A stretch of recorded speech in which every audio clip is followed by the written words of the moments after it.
और पुत्री को बेचते नहीं हैं, पुत्री को कभी बेचते नहीं हैं।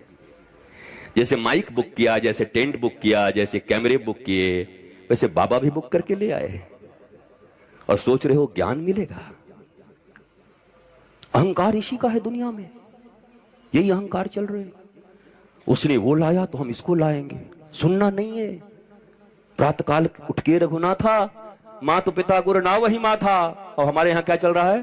प्रातःकाल उठ के अनाथा, मोबाइल में मारही माथा।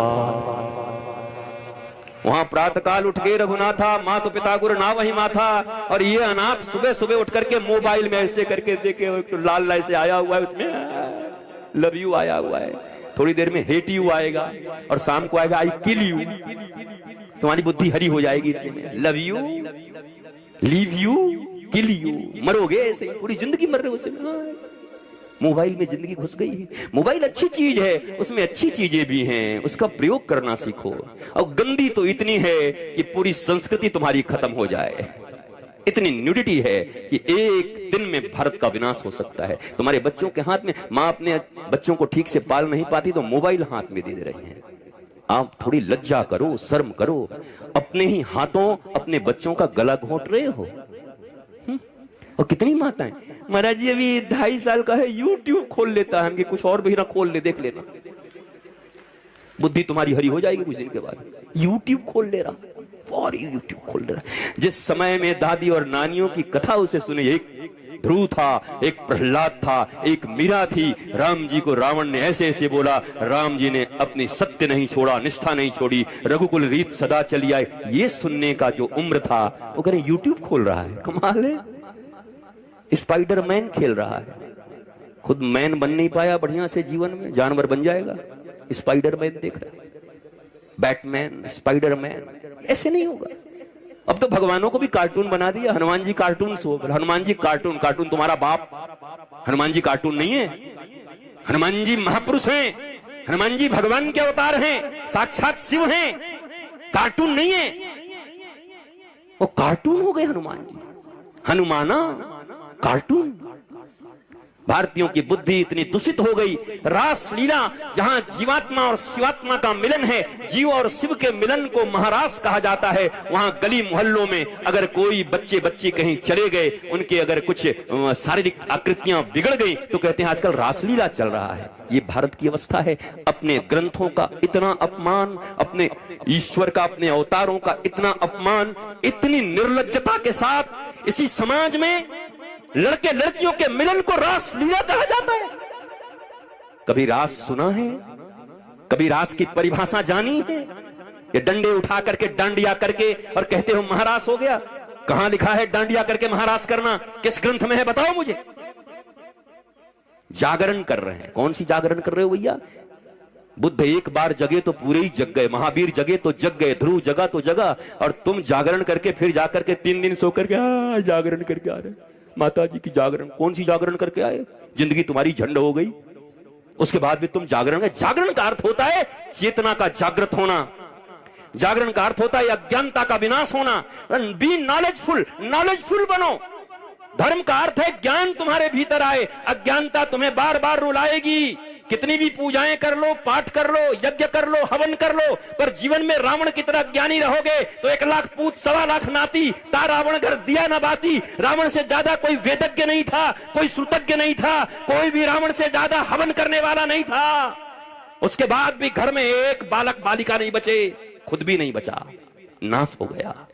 क्यों? पूजा करने का तो परिणाम अच्छा होना चाहिए ना।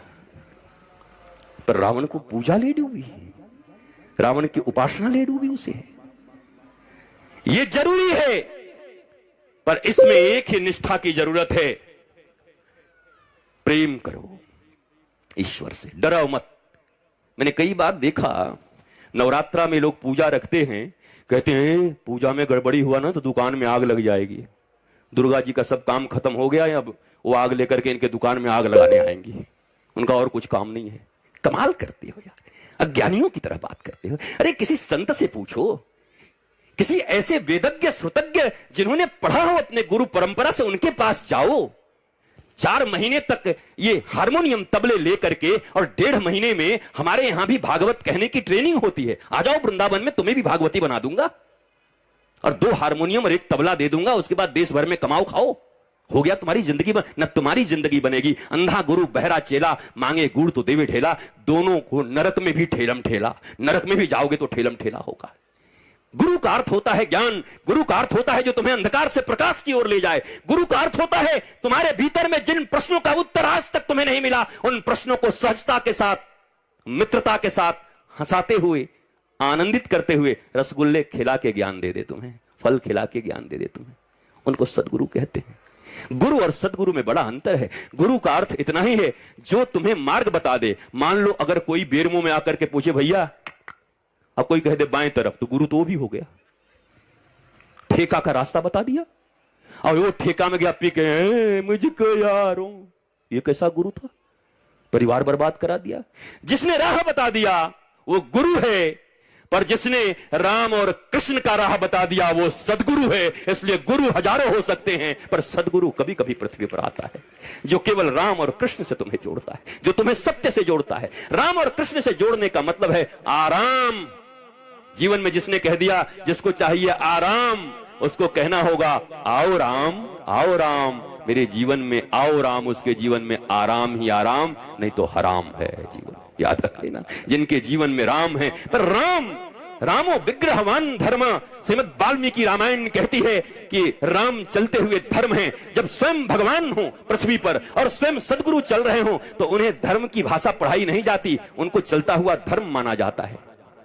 वो चलते हुए धर्म है। राम को धर्म सिखाने का प्रयत्न जो करे वो राक्षस है, क्योंकि राम तो चलते हुए मूर्त धर्म है। इसलिए जब अर्जुन को समझ में नहीं आया, अर्जुन कंफ्यूजन में था, मैं क्या करूं, मैं लड़ूं कि नहीं लड़ूं, मेरे दादाजी हैं, मेरे गुरुजी हैं, मेरे फलाने जी हैं, मेरे अपने लोग हैं, मुझे नहीं लड़ना, मुझे नहीं जाना, मुझे धन के लिए लड़ाई नहीं करना। कृष्ण जी ने कहा तुम्हें करना पड़ेगा। आज के युग में ऐसा कोई मिले तो बोले बताओ, चेला इतना बढ़िया है, बेचारा लड़ना नहीं चाहता, ये गुरु बड़ा बेकार आदमी है, ये लड़वा रहा है। कृष्णम बंदे जगत गुरु। अर्जुन लड़ना नहीं चाहता, कृष्ण कह रहे युद्ध करो। जबकि बाबाओं को माना जाता है कि भाई बाबा जी हैं तो आप शांति प्रदान करिए, हमारे कृष्ण ऐसे बाबा हैं, बोला युद्ध कर।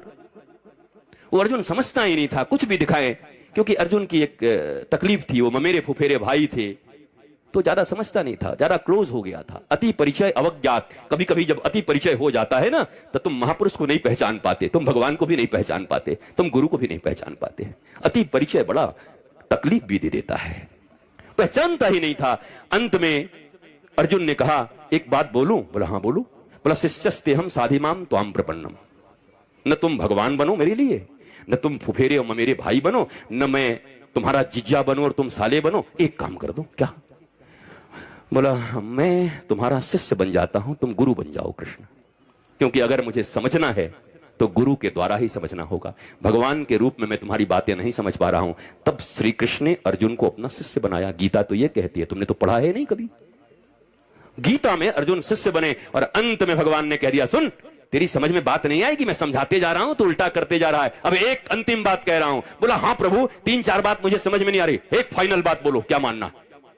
गुरुजी एक बात जो कहोगे मान जाऊंगा, वचन दे रहा हूं। तो भगवान ने 18वें अध्याय में कहा सर्वधर्मान परित्यज्य माम एकम शरणम व्रज अहम त्वा सर्वपापेभ्यो मोक्षयिष्यामि मा शुचा। ऐ सुन, अब एक बात केवल सुन, सर्वधर्मान परित्यज्यम, जितने भी धर्म है दुनिया के, जितनी भी ड्यूटीज है, सबका परित्याग कर और मेरी शरण में आ। जिंदगी में कोई भी पाप तुझसे होने वाला होगा तो उस पाप से रक्षा का और तुझे आनंदित रखने का वचन तेरा गुरु श्री कृष्ण कृष्णम बंदे जगत गुरुम दे रहा है। और अर्जुन आकर के समर्पित हो गए, फिर पूछने की जरूरत ही नहीं पड़ी। समर्पण बड़ी चीज है। तुम समर्पण नहीं करते, तुम आधे अधूरे हो। इस दिल के टुकड़े 1000 हुए, कुछ यहां गिरा कुछ वहां गिरा। तुम किसी के हो ही नहीं, किसी के बनो तो अच्छे से। तुम तो थोड़ा थोड़ा मान रहे हो, इतना इतना मान रहे, इतना सा मानो तो पूरा मानो, फॉलो करो तो पूरा फॉलो करो। और याद रखो, फैमिली डॉक्टर की तरह अगर जीवन में गुरु भी मिल जाएं और विश्वास हो गया तो ऐसी कोई समस्या नहीं जिसका समाधान उनके पास न हो। ऐसा कोई आज तक बंधन नहीं बना जिसकी कुंजी सदगुरु के पास न हो, वो खोल न सके। वो तुम्हें चाबी पकड़ा देंगे, अपने बंधन को तुम ही खोल सकते हो, लेकिन तुम्हारा समर्पण पक्का होना चाहिए, विश्वास पक्का होना चाहिए। दशरथ जी के जीवन में कष्ट आया। सुनो, राम जी के पिताजी के जीवन में इतना बड़ा कष्ट आया। एक बार भूपति मन माही, भयो गलानी मोरे सुत नाही। ग्लानी हो, इन्फीरियरिटी, ओ मैं बुढ़ा हो गया, मुझे पुत्र नहीं हुआ, मेरी जिंदगी बेकार हो गई। अब ध्यान देना बेरमो के लोगों, जब दशरथ जी के जीवन में दुख उपस्थित हुआ, कष्ट उपस्थित हुआ, तकलीफ आई, तो एक बार भूपति मन माही, भयो गलानी मोरे सुत नाही, तो क्या किए? मौसा घर गयो महिपाला, फूफा घर गयो महिपाला, दोस्त के घर में गयो महिपाला, मंत्री जी के घर में गयो महिपाला, मुख्यमंत्री के घर में गयो महिपाला। कहां गए? एक बार भूपति मन माही, भय गलानी मोरे सुत नाही, तो दुनिया में कोई याद नहीं आया। और दशरथ जी क्या किए? गुरु गृह गया तुरत महिपाला, गुरु गृह गया तुरत महिपाला। चरण लागी करे विनय विशाला, विनय विशाला, विनय विशाला, विनय विशाला। एक बार भूपति मन माही, भयो गलानी मोरे सुत नाही, यहाँ वहाँ कहीं गए नहीं महिपाला, गुरु गृह गया, गुरु गृह गया तुरत महिपाला, तुरत महिपाला। और हम कहाँ जाते हैं? क्यों छापड़िया? कुछ गड़बड़ी हो तो साले साहब को पुकारते हैं, साला बताएगा इनको। और गुरु कहां गए? अब राम जी को तो हम बहुत मानते हैं, राम जी हमारे प्राण हैं, और राम जी के पिताजी जो कर रहे हो तुम करने को राजी नहीं हो। उनके जीवन में ग्लानि उपस्थित हुई, कंफ्यूजन आया, तो उसको कंक्लूड करने के लिए अपने गुरु के द्वार पर गए। और गुरु जी ने कहा, धरहु धीर हुई है सुत, तू एक मांगने आए थे, 4 दे के भेजा। दोस्त के पास जाओगे तो पहले ही इतना रो देगा कि तुमको मन करेगा कि 10 रुपए इसको और दे दे, भले ही तुम उधार में हो। कितने चालू हो गए आजकल से, तुम्हारे जाने से पहले ऐसा रो देंगे, माँ का हार्ट अटैक आ गया, और माँ अंदर में बढ़िया रसगुल्ला खा रही है और समोसा, वो कह रहा हार्ट अटैक आ गया। वो आदमी भी सोचता भाई रहने दे, तू ले ले 20 रुपए हमसे, नहीं चाहिए हमको। गुरु गृह गए तुरंत महिपाला, जहां से सार्थक संवाद के द्वारा सार्थक हल मिले। अरे टेम्पररी इलाज से नहीं होगा, ये पेन किलर खाते खाते किडनियां खराब हो जाएंगी तुम्हारी। आज तो बहुत अच्छा लग रहा है, दवाइयां खा रहे हो, थोड़ा सा पेन हुआ, पेन किलर खा लिए, हो क्या रहा है अंदर में पता है? मरोगे पक्का, कोई बचाएगा नहीं। ये पेन आ कहां से रहा है? ये दर्द उठ कहां से रहा है? What is reason behind this? Cause क्या है?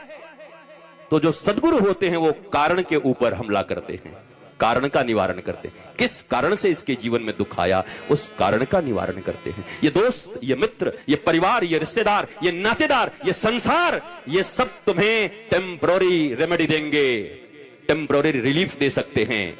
लेकिन अगर परमानेंट रिलीफ चाहिए, अगर निराकरण चाहिए, फिर जीवन में वो दुख दोबारा ना हो, वो ताप न सताए, तो किसी ज्ञानी सदगुरु के चरणों में जाना और पूछना, हे गुरुदेव भगवान, ऐसा दुख उपस्थित हुआ है, मुझे क्या करना चाहिए? और विश्वास रखना, उन्होंने जो कह दिया उस वचन पर, और चल कर देखो। मैं आज भी इस भरे हुए पंडाल में कहता हूं, कोई भी ऐसा करके देखो, तुम्हारे जीवन की समस्या की। और ये कोई चमत्कार नहीं है, he is knowledgeful, he is living master.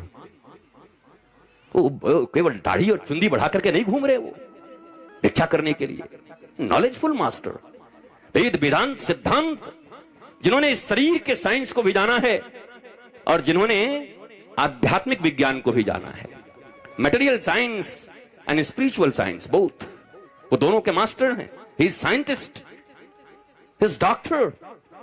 ये मत समझो बाबा जी आ गए हैं, बाबा जी आ गए हैं। तुम में से जितने लोग बैठे हो, ये जिसमें जितने भी ग्रेजुएट के यहां विद्यार्थी हैं, तुमको केमिस्ट्री, फिजिक्स, जियोलॉजी और बायोलॉजी तो मैं पढ़ा सकता हूं, पूरी तरीके से बिठा के तुम्हारे क्लास कर सकता हूं। जितने ग्रेजुएट बीएससी के छात्र जितने, सबको पढ़ा सकता हूं। But this is material science. दुनिया में आज तक डिप्रेशन की कोई दवा नहीं बनी है। डिप्रेशन की जो भी दवा दी जाती है उसमें 70% अफीम होते हैं, तुम्हें सिर्फ सुलाया जाता है। आज तक माई का लाल कोई है नहीं जो डिप्रेशन का दवा बनाया है। तुम्हारे डिप्रेशन बढ़ते जाएंगे। इस दुनिया में डिप्रेशन और तनाव तभी दूर हो सकता है। सुनो, इस दुनिया में तनाव में वही हैं जो दो नाव पर हैं। जिन्होंने सदगुरु के एक नाव पर अपना कदम रख दिया, उनके जीवन में तनाव नहीं, आनंद होता है। उनके जीवन में राम होते हैं, आराम होता है, प्रेम होता है, शांति होती है, मस्ती होती है। और ये प्रयोग करो। अरे कॉलगेट का प्रयोग कर लिया, नई नई रोज बिलबोर्ड्स पे प्रचार होते हैं, उसको खरीद लेते हो। एक बार सदगुरु भी खरीद लो ना। जैसे मीरा कहती है, माई डी मैंने गोविंद लीनो मोल, मैंने इसको मैंने मोल में खरीदा है, इसको खरीद लिया है गोविंद को। माई पूछी कितने में? बोले खरीद लिया, कहीं जा नहीं सकता, मोल दिया है मैंने। 42 साल तक मीरा रोती रही, कृष्ण कृष्ण करती रही। इतना दुख मीरा के जीवन में लिखा है, अगर मैं जान जाती कि प्रीत किए दुख होए, तो नगर ढिढोरा पीटती प्रीत न करी हो कोई। पर 42 साल की उम्र में मीरा की भाषा बदल जाती है। क्यों बदल जाती है मीरा की भाषा अचानक? जो मीरा इतना रोती है दुख में, वो क्यों 42 साल के बाद बदल गई? 42 साल के बाद एक दिन नाचने लगी अचानक, और नाच कर गाने लगी क्या? पायो जी मैंने राम रतन धन पायो। किसने दिया? वस्तु अमोलक दिन मेरे सदगुरु, वस्तु अमोलक, वस्तु अमोलक दीन मेरे सतगुरु। मीरा कहती है मैं 42 साल तक रोती रही, आज मुझे मेरे सदगुरु मिले और मुझे इतना अमूल्य वस्तु दे दिया कि अब तो पग घुंघरू बांध मेरा नाची रे। कबीर एक बार मीरा के घर गए मीरा को देखने के लिए, तो वो मोहल्ले वालों से पूछा, बोला मीरा कहां मिलेगी? बोला अच्छा वो पगली बावरी, तो पागली है। बोला हाँ हाँ वही वही वही। अंदर गई तो सास बैठी थी। बोला मीरा कहां मिलेगी? मीरा कुलनासी। बोला हाँ वो कुलनासी। और भीतर कबीर गए तो लोग कहे मीरा भई बावरी, सास कहे कुलनासी रे। और कबीरा भीतर जाई के देखा तो पग घुंघरू बांध मेरा नाची रे। वो तो मौज से नाच रही थी गोविंद के प्रेम में। दुनिया पागल कह रहा था, कोई कुलनासी कह रहा था। अरे हमसे तुमसे अच्छे तो ये फिल्मी दुनिया वाले लोग जानते हैं जिन्होंने ये गाना लिख दिया।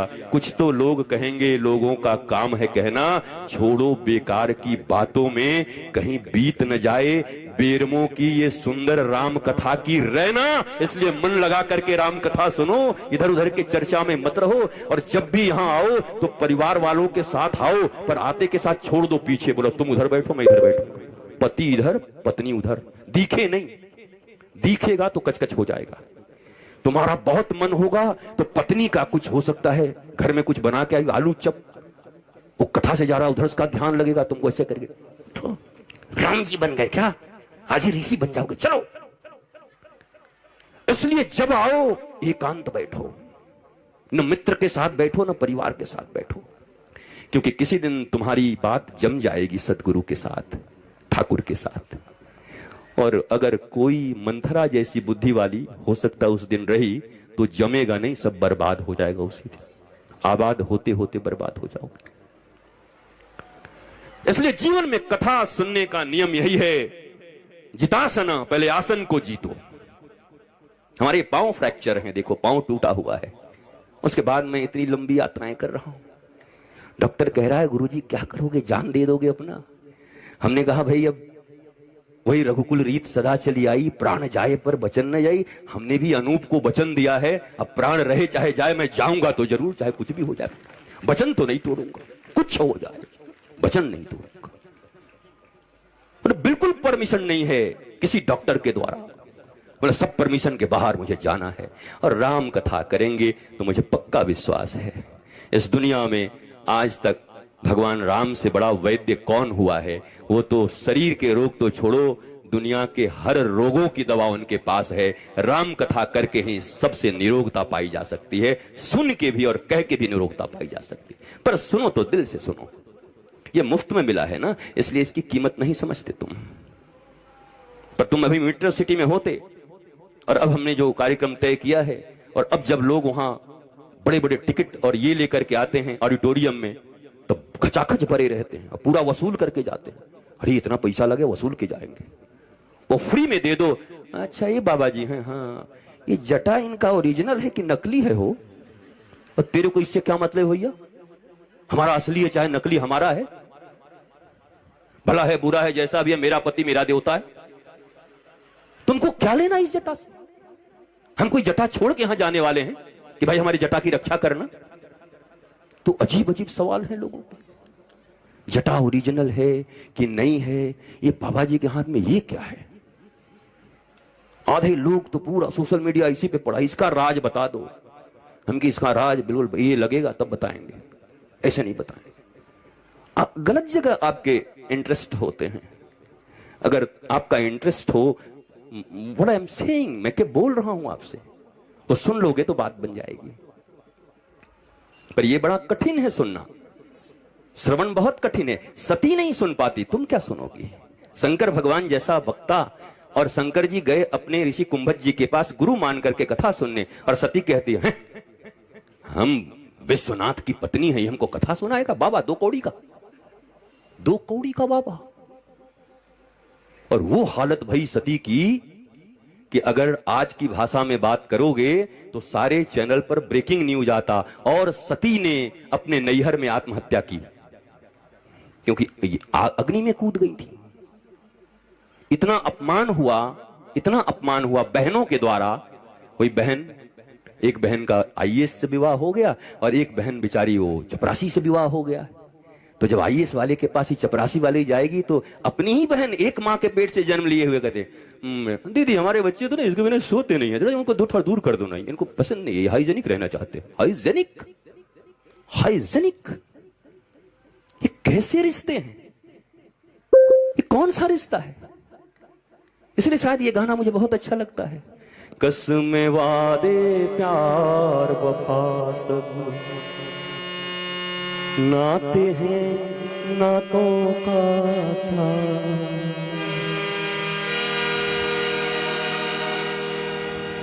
ये सब बातें हैं भैया, समय आने पे पता चलेगा, जगह मिलने पे पास दिखाया जाएगा, पास दिया जाएगा। एक बार टाइम तो आने दो, सब पास देंगे तुमको। इसलिए जीवन में अपनी प्रज्ञा को मजबूत रखो। एक तरफ रावण जैसा धनवान आदमी जिसके कमोड भी महाराज सोने के हैं, सड़कें भी सोने की हैं, नालियां भी सोने के हैं, सोने के। तुम्हारे पास तो गोल्ड होंगे तो 10 ताला लगा के आए होगे लॉकर में भी। कहां है पत्नी, कहां रखी तुम्हारा? लॉकर में ना, लॉकर में सब रखी होगी। घर में भी होगा तो जमीन में गाड़ दे रहे हैं आजकल कि नजर न पड़ जाए। और उसका तो बेचारा जमीन ही सोना का था, पूरा का पूरा। पीच के बदले में, कोलतार के बदले में सोना लगवा दिया था सड़कों पर। इतना सोना था रावण के पास। और सुदामा के पास क्या था? अयाचिक वृत्ति, न मांगना, न किसी से कुछ कहना, मिल जो है उसी में मौज है। और जब पत्नी ने जोर करके भेजा और अपने पर्यंग पर, सिंहासन पर बिठा करके श्री कृष्ण जैसे भगवान इत्र से और गुलाब जल से नहीं बल्कि अपने आंसुओं से उनका चरण धो दिए, क्या था सुदामा के पास? और जब जाने लगे तो जो पीतांबरी दिया था वो भी कह दिया भैया उतार के जाओ। पहनने के लिए दिया था, ले जाने के लिए थोड़ी दिया है, वो भी उतरवा लिया, अंगूठी भी उतरवा ली। एक बार सुदामा जी के मन में आया, आदमी तो बढ़िया है, सेवा तो बहुत करता है, खिलाया तो बहुत, देने लेने में कमजोर है थोड़ा। तो हम लोग भी ऐसे ही हैं, हम यहाँ कथा करने आए हैं, खूब बढ़िया सेवा हुआ कर दो, और जाते समय लिफाफा नहीं दे तो कहेंगे बड़ा कमजोर हो गया लगता है ये मंगल। हालांकि ऐसा होगा नहीं, ऐसी कोई इच्छा भी नहीं है। मेरे राजेंद्र ने मेरे बेटे के रूप में जीवन भर जब तक वो रहे, भारत के किसी कोने में मैं चला जाता तो मेरे बेटे की तरह खड़ा होकर के पहले फोन की घंटी घनघना जाती, बाबा जा रहे हैं, सब तैयारी करके रखो। ऐसा मुझे प्रेम करते मेरे राजेंद्र। आज मैं उनको याद करता हूं यहां से। ऐसा वीर सपूत मैंने नहीं देखा। दल के दलदल में मैं नहीं फंसता साहब, दल के दलदल की बात नहीं है, ये बात तो दिल की है। और यहां दल के दलदल में फंसने में नहीं आया, और दल के दलदल से ऊपर उठ करके अपने दिल के राजा राजेंद्र के पास आया हूं, जिसने जीवन भर न जाने गुरु रूप में कितनी सेवा की है, उनके द्वार पर आया। आप सब भी बड़े सौभाग्यशाली हैं। सुदामा जब बाहर निकले, मन में एक बार आया कुछ दे देता यार, पत्नी ने भेजा था।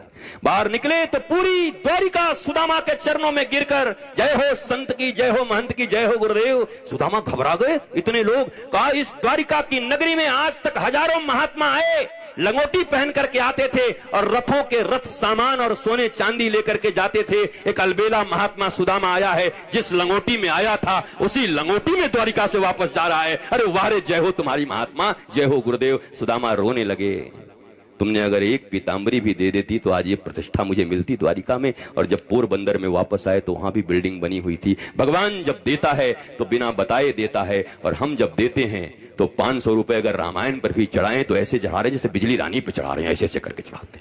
ये क्या है, क्या करते हो? धन का इतना अभिमान किसको दे रहे हो, किसको दिखा रहे हो ऐसे ऐसे करके? ऐसे ये तो 2000 वाला बंद हो गया, तो ऐसे किसको दिखा रहे हो भैया? देवनहार कोई और है, देवत है दिन रैन, लोग भरम हम पे करें या से नीचों ने। देवनहार कोई और है, देवनहार कोई और है, देवत है दिन रैन, और लोग भरम हम पे करें या से नीचे नैन, या से नीचे नैन। देने वाला तो कोई और है, दिन रात दे रहा, लोग भ्रम हम पे करते हैं, इसलिए मैंने अपनी निगाहों को नीचे रख कर दिया है। मत दीजिए ना, भागवत जी पर अपनी श्रद्धा चढ़ाइए। फूल भी मत लाओ, केले भी मत लाओ, पैसे बिल्कुल मत लाओ। तुम जितासन आसन जीत कर बैठो। जितसंग, ऐसे किसी दुराचारी व्यसनी व्यक्ति के साथ मत बैठो जो बीच कथा के रस को भंग कर दे। तुम्हारे मन को भी कैकेयी जैसी माता जो राम को ही अपना पुत्र मानती हैं, अपने स्तनों से दूध पिलाती हैं, और एक दिन उन्हीं राम को वनवास भेज देती हैं, और अपने बेटे को गड्ढे में रख देती हैं, और अपने पति के स्वर्गवास का कारण बन जाती हैं, और अयोध्या के विनाश का कारण बन जाती हैं। एक कैकेयी इतनी प्रेमिनी, केवल 1.5 मिनट का कुसंग। मेरी मां, सत्संग मत करो वो भी चलेगा, पर कुसंग मत करना। एक बार समझ में आ जाए ना कि जब यहां बैठती हूं या बैठता हूं तो ये कुछ न कुछ ऐसा बोलता है जिससे परिवार के प्रति, संसार के प्रति, भगवान के प्रति मेरे मन में द्वेष उत्पन्न होता है। बस संग त्याग दो धीरे धीरे। पैसे दे दो, घर में आए तो मिठाई खिला दो, और खुद कहो पेट में बहुत दर्द है भाग जाओ, लेकिन बैठो मत ऐसे लोगों के साथ। संग त्याग करो। जित श्वास, श्वास को जीतो, संग को जीतो, आसन को जीतो। आसन का अर्थ केवल बैठने का आसन है। एक ही आसन में बैठो तो 1 घंटे, 1.5 घंटे, 2 घंटे एक आसन में बैठो। 25 बार पैर बदल दिया होगा, इधर से उधर, ऐसे ऐसे काट रहे हैं, ऐसे हो रहा है। बोला ये तो छोड़ ही नहीं रहा है। 8 बजे, 8:30 बजे आया, क्या 12 बजे आएगा? 12 बजे तक कोई कथा सुनता है क्या? ये कौन सा महात्मा है भाई? यही 12 बजे भी यहां पर कुछ और चलता रहे तो आंख निटोर कैसे। नई फिल्म है, हाँ अभी यहीं पे चला दो कोई बढ़िया सा फिल्म जो बिल्कुल आज रिलीज हुई हो, अब एक जनता चली जाए, अपने पैसे से चाय खरीद के लाके कॉफी पी के देखेगी, नींद ना आ जाए, कोई सीन न छूट जाए, पर ये सब मुफ्त का है। और तुम्हें बुरा इसलिए लगता होगा कि मैंने प्रश्न पूछे हैं, और मैं प्रश्न तो इतने पूछूंगा कि तुम कृष्ण कृष्ण करने लगोगे कुछ दिन के बाद। बहुत प्रश्न पूछता है यार। सफल माता पिता का लक्षण है जिस दिन पुत्र तुम्हारी तस्वीरों को अपने हृदय में रख ले। राम लखन सीता मन बसिया। और कोई उससे पूछे कि तुम्हारे लिए सुपरस्टार कौन है? बोला my father is my superstar, मेरे पिता मेरे। और तुम्हारे लिए सुपरस्टार? बोला माई मॉम, मेरी मम्मी मेरे लिए सुपरस्टार है। तो समझ लो भारत बदल गया, 16 संस्कार जग गए। जब तुम्हारा बच्चा ही तुमको नहीं मानता सुपरस्टार, तो तुम दुनिया में कैसे सफल कहे जाओगे? तुम सबसे ज्यादा असफल हो इस दुनिया में। ध्यान दो, जो हो चुके हो अब कोई रास्ता नहीं है, तुम आनंद से जियो। पर जिनके पास चांस हैं, तुम माता पिता बनोगे। अभी से सुन लो मेरे प्यारे बच्चों, तुम भी कभी माता पिता बनोगे तो प्रारंभ से अपने बच्चों को ऐसी संस्कृति देना, ऐसा संस्कार देना कि माता पिता गुरु और राष्ट्र का सेवक निकले, पूरे राष्ट्र की सेवा करे, माता पिता प्रसन्न रहें, समाज उससे प्रसन्न रहे। और ये सब तुम्हारे हाथ में, तुम बना सकते हो। नहीं तो ये अंधी दौड़ चलती रहेगी, कहीं तो कोई तो रोकेगा, कहीं से तो नई शुरुआत होगी। राम कथा का इतना ही मर्म है, राम कथा की मीमांसा यही है, और राम कथा का हेतु भी यही है। और राम कथा तुम हमसे ज्यादा जानते हो, और एक एक चौपाई जानते हो। भारत के हर व्यक्ति तुलसीदास जी ने इतना सहज कर दिया, सभी जानते हैं, पर उसके मर्म को न समझा। मेरे गुरुदेव सदा कहा करते, धर्म न जाने, मर्म न जाने और धर्म बखाने। मर्म को जानता नहीं और धर्म का व्याख्यान दे रहा है। तो इसलिए मैं हाथ जोड़कर आप सबसे निवेदन करूंगा, कल और परसों 2 दिन और ऐसे बैठोगे तो कौन करेगा? ऐसे जमाजम भरे रहो, आनंदित रहो, ऐसे स्टैंड बाई होकर के बैठे रहो कि आज तो पूरा कथा पी करके जाऊंगा यहां से। एक दिन न खाऊंगा तो चलेगा, एक दिन 2 घंटे कम सोऊंगा, कम दिन नहीं सोए हो, पता नहीं कौन कौन से कर्म में तो सोए नहीं हो, कौन कौन से कर्म करने के लिए तो रात रात भर जगे हो, कहां कहां भागे हो। अभी कोई बता दे कि 2.5 घंटे कथा सुनने के बाद कथा के बीच में ही 5-5 करोड़ का चेक मिलेगा, पर बीच में मिलेगा जिसका ध्यान लगा रहेगा। मजाल है कि किसी का ध्यान हट जाए, सब 4-4 आंख लेके इसे देखेंगे। देखिए टीवी का कैमरा चलाइए, मेरा आंख देखिए, एकदम ध्यान से देखेंगे। पाप बड़ा ना भैया, सबसे बड़ा रुपया, ताता थैया, ताता थैया। भगवान से भी बड़ा जब वही है तो भगवान की कथा क्यों सुनने आए हो? तो जाओ ना किसी रुपया का कथा सुनो, और रुपया भगवान का पीछे चित्र लगे, बोलो रुपया भगवान की, रुपया महाराज की, रुपया बाबा की, वहां जाओ ना, यहां क्या है? ध्यान देना, लक्ष्मी वहीं टिकती हैं जहां नारायण रहते हैं। लक्ष्मी बहुत चंचला है, कभी किसी के पास नहीं रही, पर एक जगह वो अचंचल है। कहां? बोला क्षीर समुद्र में। जब भगवान सोए रहते हैं तो लक्ष्मी दोनों पांवों को लेकर के अचंचल होकर, एकदम स्थिर होकर चरण चापन करती रहती है। लक्ष्मी का वाहन क्या है? अगर बिना नारायण के बुलाओगे तो लक्ष्मी अपने वाहन से आएगी, वो तो चंचला है, नारायण के पास चली जाएगी, वाहन छोड़ जाएगी। और ज्यादातर लोगों की हालत वही है, लक्ष्मी वाहन हो गए। तो हम सीधा नहीं बोल सकते आपको, अब लक्ष्मी वाहन क्या होता है समझ लो। क्या है बोलो, अपने मुंह से बोलो, जोर से बोलो।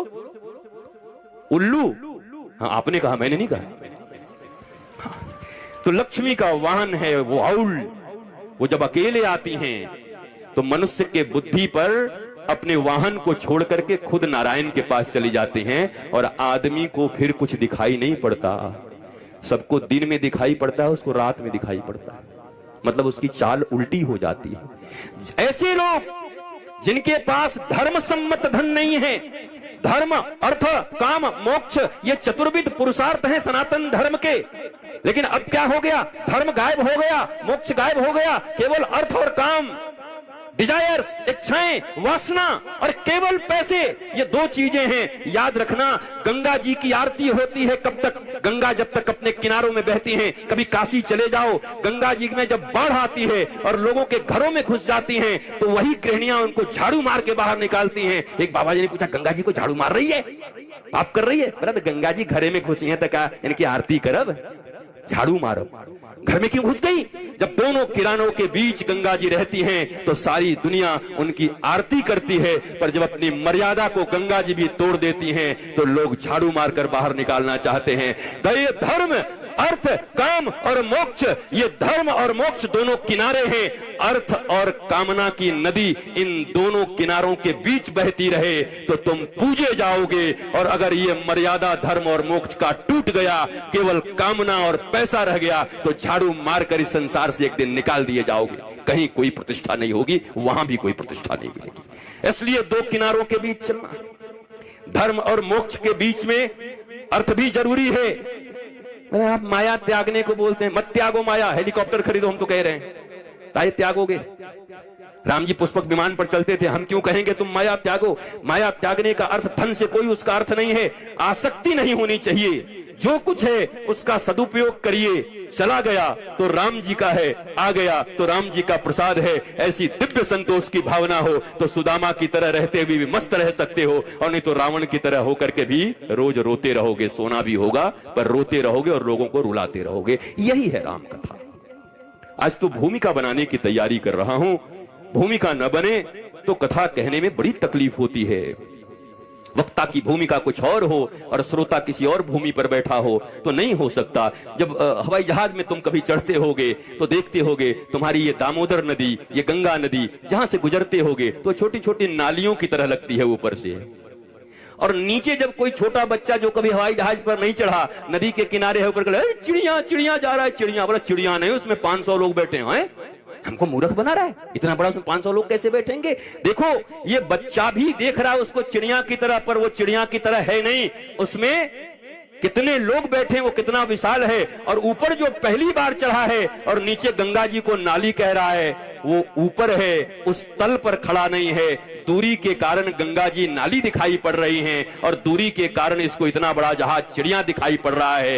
गुरुदेव के दिए आसन पर जिस दिन बैठ जाओगे उस दिन तुम्हें भी भगवान का साक्षात दर्शन हो जाएगा, और नहीं तो तुम भी पता नहीं कितने कितने मिजरेबल लाइफ जियोगे, कितनी कितनी कंफ्यूजन होगी। नहीं जी, हम सत्य बोलते हैं, हमने देखा। तुम्हारी आंखें सत्य नहीं देखती, चमड़े की आंखें, ज्ञान देखता है। शंकर जी के तीसरे नेत्र किसको कहते हैं? ये ज्ञान नेत्र है। केवल शिव जी के पास 3 नेत्र नहीं है, तुम भी शिव जी की संतान हो। हम ब्रह्मास्मि शिवोहम शिवोहम, सनातन धर्म इसकी उद्घोषणा करता है। तुम्हारे तीसरे नेत्र कहां है? वो तो बचपन में स्कूल जाते थे तो लोग कहते थे ऐसे से रगड़ोगे तो तीसरा नेत्र आ जाएगा, गुठली आ जाती थी। तीसरा नेत्र ज्ञान का होता है, knowledge. The beginning of real spiritualism is who am I, why I am here, what I am doing। Spiritualism यही है, मैं कौन हूं, क्यों इस पृथ्वी पर आया हूं, क्या करना था, क्या कर रहा हूं। अगर मैं सही राह पर हूं तो मेरे मन में अशांति क्यों है। अगर मैं सही राह पर हूं और 50 साल की उम्र आने के बाद भी अभी मेरा दिन कब अच्छा होगा, 70 साल के हो गए मेरा दिन कब अच्छा होगा, 90 साल के हो गए मेरा दिन कब अच्छा होगा, अब ऊपर जाओ अच्छा होगा। ज्ञान के बिना कभी जीवन अच्छा नहीं हो सकता। अज्ञानी रहोगे, पग पग पर धोखे खाओगे, ठगे जाओगे, रोओगे, रुलाओगे, अपनी संतानों की रक्षा न करोगे बल्कि उन्हें भी नरपिशाचों की तरह बना दोगे। अरे बनाओ ध्रुवना, बनाओ विवेकानंद, बनाओ शिवाजी, बनाओ प्रहलादना, बनाओ मीरा, बनाओ मदालसा, क्यों नहीं बनाती अपनी संतानों को?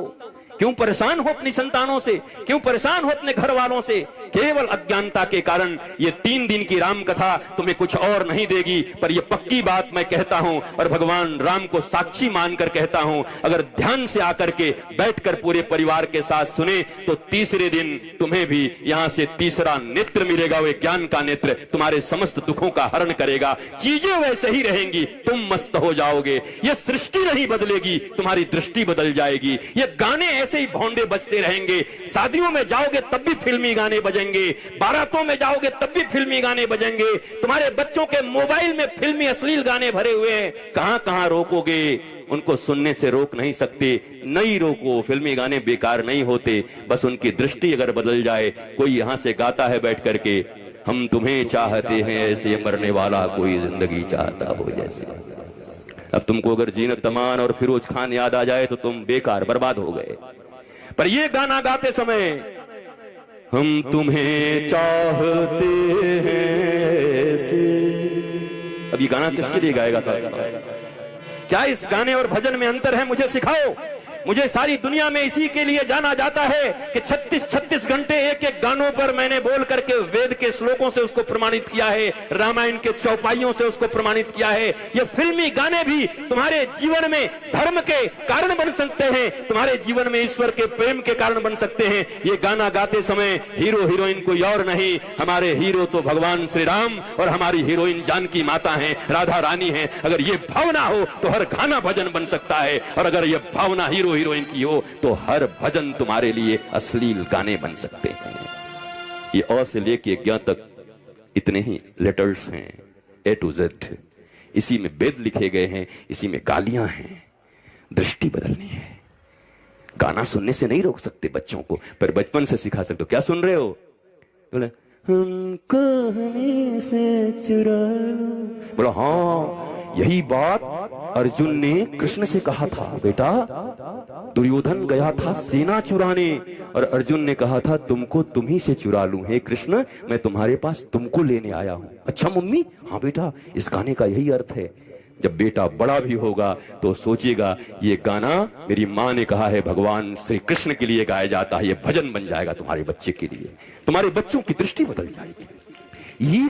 ये तरीके हैं, ये ट्रिक्स हैं, the tricks of blissful life. शायद इसीलिए मुझे जाना जाता है।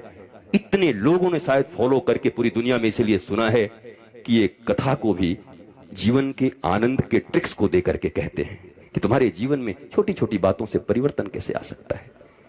कथाओं से परिवर्तन होता है, पर सुनने वाला भी ईमानदार और कहने वाला भी ईमानदार होना चाहिए।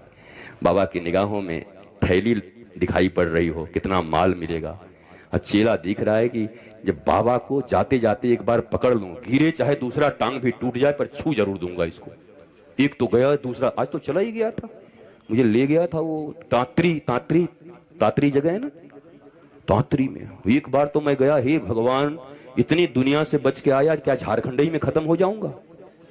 हजारों लोगों ने ऐसा घेरा और एक पांव तो मेरा ऐसे ही गया।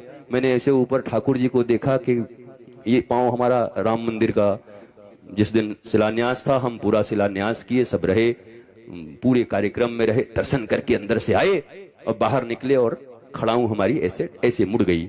तो एक एंकल का एक थोड़ा सा वो बोन जो है फ्रैक्चर हो गया। तो हमने कहा एक तो ले गए अयोध्या में और आज हम इतनी प्रसन्नता से झारखंड में दूसरा भी ले जाओगे, लेकिन बच गए वहां। तो आप ऐसा मत करना, टांग मत पकड़ना, हम जो कहें उसको पकड़ लो। अगर गुरु की देखो, गुरु और शिष्य का सबसे प्यारा रिश्ता क्या है? गुरु के तन का ख्याल, गुरु अपने शरीर का ख्याल नहीं रखते, उनको कोई वो मौज में रहते हैं। वो जितना दिन रहे न रहे, कोई महात्मा अपने शरीर का ख्याल नहीं रखता। गुरु अपने तन का ख्याल नहीं रखता, शिष्य अपने मन का ख्याल नहीं रखता। दोनों के बीच एक एग्रीमेंट हुआ है, गुरु अपने शिष्य अपने गुरु के तन का ख्याल रखेगा कि ये कैसे स्वस्थ रहें, और गुरु तुम्हारे बिगड़े मन का ख्याल रखेगा। उसी मन से मनमोहन को मिला देगा, उसी मन से तुम्हें एक दिन राम को मिला देगा। ये एग्रीमेंट है, इसलिए टांग मत खींचना हमारी, कुछ भी करना। मस्त रहिए, स्वस्थ रहिए। आज यहीं पर विश्राम देता हूं, कल हम सब पुनः यहीं पर मिलेंगे, लेकिन जितने बजे समय है उतने ही बजे। और अगर आपको समय घटाना बढ़ाना तो हमसे मांग लो, यहीं पर फिक्स कर लो। रोटी वोटी बना के आओगे तब बैठोगे, बताओ, हमें कोई दिक्कत नहीं। हमें कहा करना, मतलब टांग ऐसे टूटो भाई, हम यहां बैठे चाहे वहां बैठे, एक ही जगह। जब आई गए तो ये बैठना, कहा करना। तो ऐसा समय रखिए कि आप आइए, दिव्यता के साथ बैठिए, और जब आइए तो कीर्ति की और तन की सुधि भूल कर बैठिए। न अपना नाम याद रहे, बस ऐसे मानो रोम रोम कान बन गए हों, सबसे सुनना है बस। जैसे गोपियों के रोम रोम कृष्ण बन गए हैं, वैसे हर रोम हमारे कान बन जाएं, हमें सुनना है, बस सुनना है। और ये श्रवण आपकी जिंदगी में परिवर्तन लाएगा। मेरी माँ, मेरे भाई बहन, जो भी आप बैठे हो, पक्की बात समझो, आपके जीवन में परिवर्तन आएगा ही आएगा। और मैं बार बार इसलिए कह रहा हूं कि मैं भगवान राम और अपने गुरु की सौगंध लेकर कह रहा हूं, मैं निश्चल और ममता रहित और मोह रहित होकर के निश्चल भावना से आपकी सेवा करने आया हूं, आप भी निश्चल भाव से बैठ जाओ तो काम बन जाएगा दोनों का, और नहीं तो हमारा आना बेकार हो जाएगा। हम देखो भागे आए हैं, और ऐसा नहीं है कि हमारे पास बस फिर वही बात है, वो वचन जो है वो वचन का पालन है। अब आप बाई प्रोडक्ट हो, फायदा लेना है तो ले लो, नहीं तो हम तो 3 दिन के लिए बंधे हुए हैं, हमारे में तो लगी गई है। बाबा हाँ हम आपके बेटे हैं, हम हाँ बेटा, बांध तो दिया 3 दिन और खुद गायब हो गया, बताओ। बाबा यहाँ बेटा गायब। मस्त रहिए, स्वस्थ रहिए, आनंदित रहिए। एक पंक्ति मेरे साथ बोलिए, जरा मुस्कुराइए। कितनों के चेहरे पे रात के भी 12 बजने वाले हैं कुछ देर में, और चेहरे पे भी 12 बजे। मुस्कुराओ यार, थोड़े मुस्कुराइए, खुश होइए, राम कथा में आए। जरा मुस्कुराइए, मंथरा को दूर भगाइए, और मंथरा न भागे तो खुद भाग जाइए, और मंथरा का असर पड़ गया हो तो सदगुरु की कथा में आ जाइए, मंथरा फिर छू मंतर हो जाएगी। ये हमेशा याद रखना, रोज रोज इसको बोलना। जरा मुस्कुराइए, आप बोलो मंथरा को दूर भगाइए, बोलो। मंथरा न भागे तो खुद भाग जाइए, और थोड़ा बहुत मंथरा का असर पड़ गया हो तो गुरुदेव की राम कथा में 2 दिन आ जाइए, मौज आ जाएगी। इसी वाणी से आज की इस राम कथा विमर्श को यहीं विश्राम दे रहा हूं। चलते चलते 2 बार हरि का नाम। गुरु बचनों को रखना संभाल के,